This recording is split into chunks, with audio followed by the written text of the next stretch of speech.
नमस्कार, मैं कुंदन सिंह टीवीएल कोचिंग में आपका फिर से बहुत बहुत स्वागत है। इस वीडियो में हम कक्षा 10वीं के अर्थव्यवस्था के कुछ महत्वपूर्ण वस्तुनिष्ठ प्रश्नों का अध्ययन करेंगे जो आपके मैट्रिक के परीक्षा में काफ़ी लाभप्रद साबित हो सकता है। तो चलिए आप इस वीडियो के अंत तक बने रहिए और इस वीडियो से लाभ उठाइए। तो चलिए शुरू करते हैं। जैसा कि आप सामने देख सकते हैं, कक्षा 10वीं बिहार बोर्ड के अनुसार अर्थव्यवस्था है। हमेशा की तरह इस वीडियो में भी कुल मिलाकर 20 ऑब्जेक्टिव क्वेश्चन है। तो चलिए देखते हैं इन सही प्रश्नों को बारी बारी से।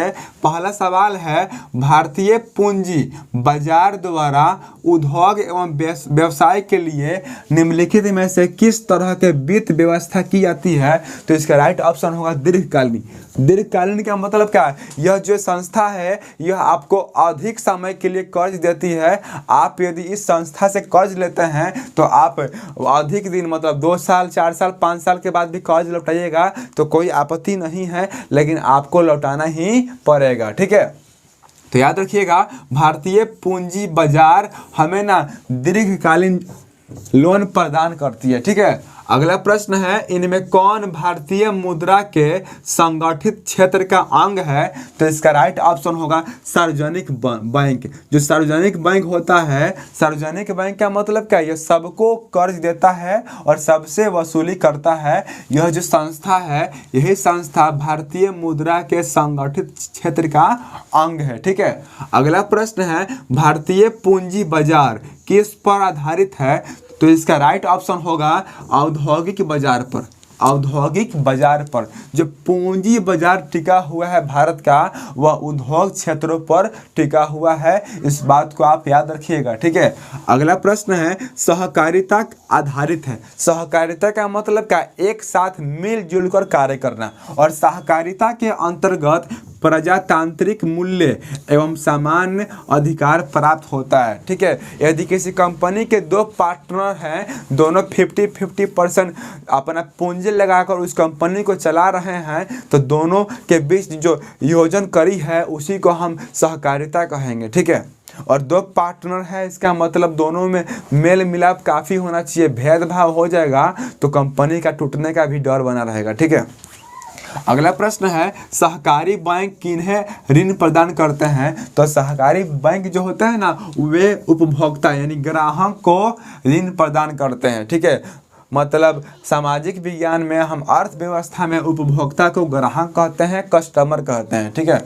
अगला प्रश्न है, गैर संस्थागत वित्त प्रदान करने वाला सबसे लोकप्रिय साधन कौन है? तो महाजन।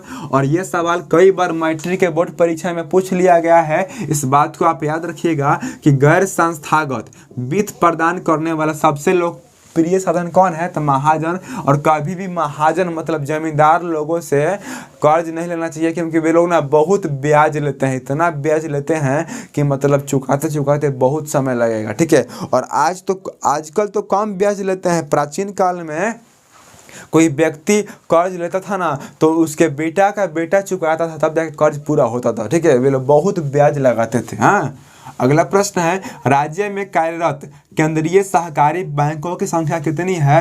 तो इसकी संख्या 25 है। याद रखिएगा कि बिहार राज्य में अभी कार्य करने वाले सहकारी बैंक कितने हैं? तो 25 हैं। ठीक है, अभी बढ़े होंगे लेकिन हमको सिलेबस में इतना ही पढ़ना है, क्योंकि जो ये बुक है ना बहुत पहले छपा है, अभी वर्तमान की इस बात नहीं है। फिर भी सिलेबस में जो है वही हमको पढ़ना है, क्योंकि इसी में से ना पूछेगा, इसलिए आपको 25 याद रखना होगा। ठीक है, अगला प्रश्न है, सहकारिता प्रांतीय सरकारों का हस्तांतरित विषय कब बनी? तो सन 1919। याद रखिएगा, सन 1919 में सहकारिता जो है ना प्रांतीय सरकारों का हस्तांतरित विषय बनी। और सबको मालूम होगा कि 13 अप्रैल 1919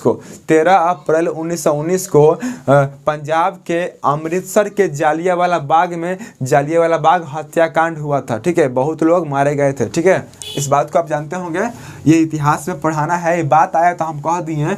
अगला प्रश्न है, हमारे रोजमर्रा के जीवन में जो साख अथवा ऋण की आवश्यकता होती है उसकी पूर्ति किसके द्वारा होती है? तो इसका राइट ऑप्शन हो जाएगा राज्य का वित्तीय संस्थान या संस्थानों के द्वारा होती है। ठीक है, हम संस्थानों के द्वारा ही यानी बैंक के द्वारा ही कर्ज लेते हैं। ठीक है, और अभी जो बंधन बैंक चल रहा है या फिर कैश फॉर बैंक चल रहा है, इसी के अंतर्गत चल रहा है। यह जो बैंक है व्यवसाय करने के लिए हमको कर्ज देती है। ठीक है, और साप्ताहिक आ करके कुछ रकम वसूल करती है और ऐसे ऐसे करके अपना सारा पैसा वो वसूल लेती है और हमारा खुद का व्यवसाय भी हो जाता है। ठीक है, तो कर्ज लेना बड़ी बात नहीं है, लेकिन कर्ज चुकाना बड़ी बात है। ठीक है, इसलिए आप कर्ज लेते हैं तो आप उसको चुकाने की क्षमता भी रखिए, कुछ कीजिए तभी तो आप कर्ज को चुका पाइएगा। नहीं तो कर्ज ले लिए और सब खा पी के बराबर कर दिए, आप चुकाइए कर्ज कैसे चुकाइएगा? तो आपका ज़मीन बेचा जाएगा। ठीक है, इसलिए इन सही बातों पर ध्यान दीजिए।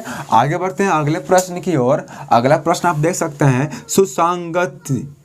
सुसंगठित एवं कारगर पूंजी बाजार के सुविधा इनमें कहाँ उपलब्ध है? तो इसका राइट ऑप्शन मुंबई हो जाएगा। मुंबई पर आप टिक कीजिएगा कि मुंबई ही जो होगा ना, यही सुसंगठित एवं कारगर पूंजी बाजार के सुविधा उपलब्ध यहीं पर है। ठीक है, अगला प्रश्न है, पूंजी बाजार के प्रधान क्षेत्र को मुंबई में किस नाम से जानते हैं? तो उसको हम बोलते हैं दलाल स्ट्रीट। याद रखिएगा, क्या बोलते हैं जी? दलाल स्ट्रीट। ओके, अगला प्रश्न है, इनमें कौन गैर संस्थागत वित्तीय संस्थान नहीं है? तो सेठ साहूकार जो होगा राइट ऑप्शन होगा।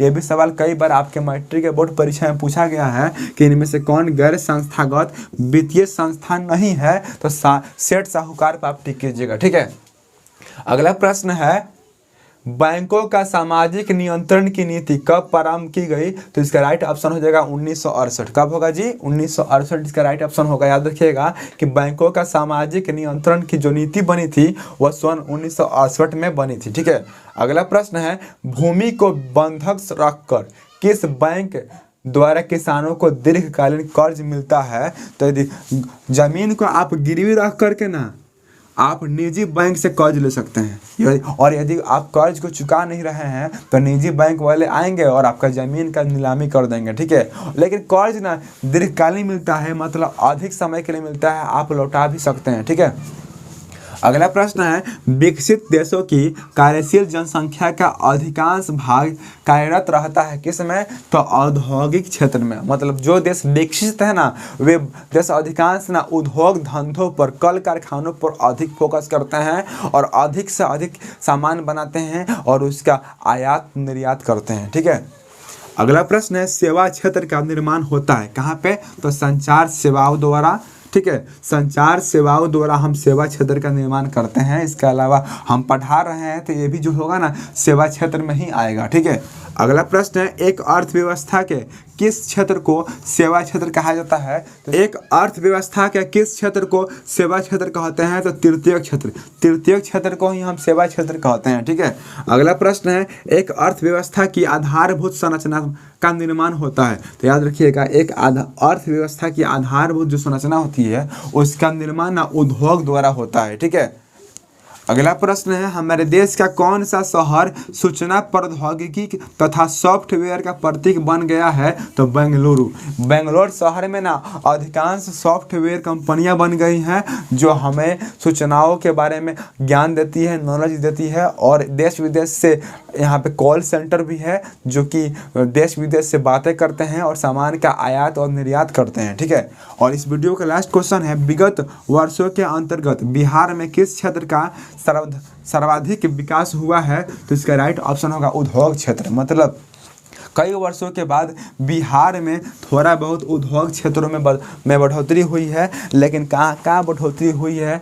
मतलब एक आध गो कारखाना खुलने से, छोटा मोटा कारखाना खुलने से क्या कर लेगा बिहार? बिहार को अधिक ग्रो करने के लिए मतलब बहुत सारे कंपनी खोलनी पड़ेगी और सरकार को भी खास तौर पर बिहार पर ध्यान देना पड़ेगा, तब जाकर बिहार ग्रो करेगा। ठीक है, इस तरह यह वीडियो भी ख़त्म हुआ। अब हम अगले वीडियो में मिलेंगे, तब तक के लिए नमस्कार, जय हिंद, जय भारत।